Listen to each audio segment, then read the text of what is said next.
Hi, I'm Cathy Smetana from MacPhail Center for Music in Minneapolis, and today I get to talk with you about the Musette in D major, ANH 126, from the Anna Magdalena Bach notebook.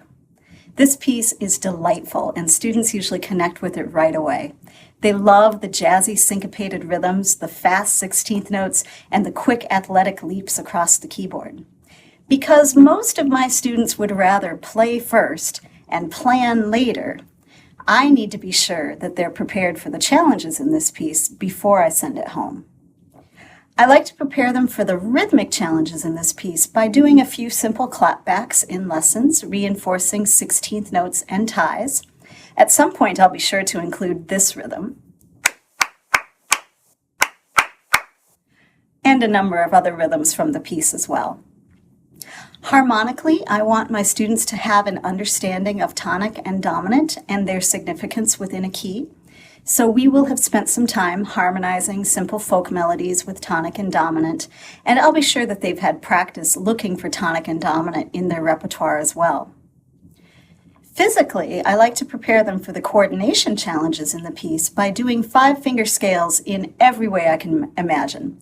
Up and down, legato, staccato, one hand playing legato while the other hand plays staccato, 2-note slurs, one hand playing quarter notes while the other hand plays 8th notes or 16th notes, and so on. Mixing things up like this really helps the kids prepare to play this piece. Most importantly, though, I want my students to be able to navigate those quick leaps across the keyboard. I talk with my students about something I call ping-pong ball technique, and this refers to the fact that one physical gesture can play more than one note, even if those notes are far apart on the piano. The image of a ping-pong ball works really well with kids because if we drop a ping-pong ball in the studio, it goes all over without any extra effort being applied. So I will take my kids through a series of ping pong ball warm-ups. Beginning in the D major 5-finger pattern that starts the piece, we will practice moving from 3 to 3 and back again. Then from 5 to 3 and back again. And finally, with thumbs on D, we'll practice moving from 1 to 3 to 5. That last one is the trickiest, and it usually takes kids a few tries to get it. But once they do, I'm confident they can navigate the moves with comfort and accuracy. I frequently teach the A section, mostly by rote as part of an ear training exercise, and I usually teach measures 13 through 16 partly by rote as well. I will have my students isolate the 3 main notes in that passage, and we will play and say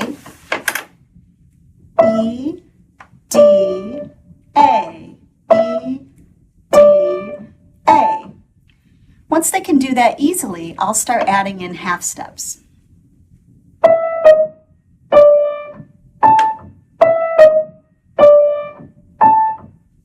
Once they get that, I'll add in the other half step that uses finger 5.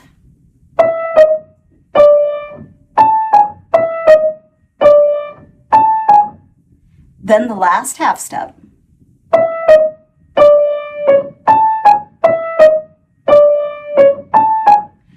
This whole time, I'm watching them like a hawk to make sure they're using the fingering that I prefer in this passage. You can tell that I like 2-note slurs here as well. Please feel free to use the articulation that you prefer. After I've added in all the half steps, then there's just that ping pong ball E to add with the thumb.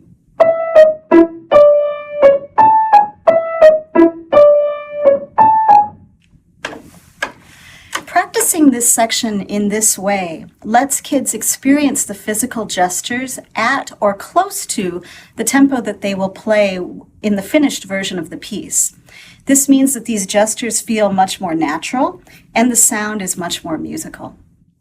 Because the A section is relatively easy and kids tend to learn it quickly, I think it's important not to get too bogged down in the B section.